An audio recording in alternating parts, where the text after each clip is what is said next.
அருகே சகோதரியை காதலித்ததால் கல்லூரி மாணவரை படுகொலை செய்த சிறுவன் என்ற அந்த தகவலை முக்கிய செய்தியாக பார்க்கிறோம்.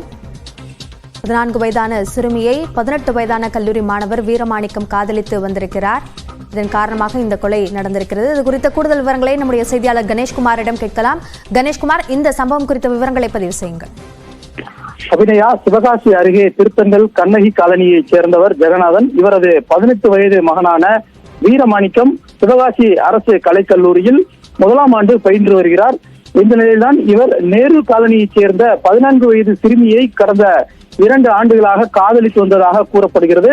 இந்த காதலுக்கு எதிர்ப்பு தெரிவித்த அந்த சிறுமியினுடைய சகோதரர், 14 வயதுடைய சகோதரர், கடந்த ஓராண்டாக வீரமாணிக்கத்திடம் காதலிக்கு எதிர்ப்பு தெரிவித்து தகராறில் ஈடுபட்டு வந்ததாக கூறப்படுகிறது. கடந்த ஓராண்டாக தொடர்ந்து முக்கி வந்த இந்த தகராறு நேற்று இரவு மீண்டும் தகராறு ஏற்பட்ட நிலையில் ஆத்திரமடைந்த அந்த 17 வயது சிறுவன் தனது சகோதரியை காதலித்ததாக வீரமாணிக்கத்தை கத்தியால் குத்தியிருக்கிறார். இதில் பலத்த காயமடைந்த வீரமாணிக்கத்தை மீட்டு சிவகாசி அரசு மருத்துவமனையில் முதலுதவி சிகிச்சை அளிக்கப்பட்டு பின்னர் விருதுநகர் மருத்துவக் கல்லூரி மருத்துவமனைக்கு கொண்டு செல்லப்பட்டனர். இதனைத் தொடர்ந்து அவருக்கு சிகிச்சை அளிக்கப்பட்டு வந்த நிலையில் தற்போது சிகிச்சை பலனின்றி பரிதாபமாக அவர் உயிரிழந்திருக்கிறார்.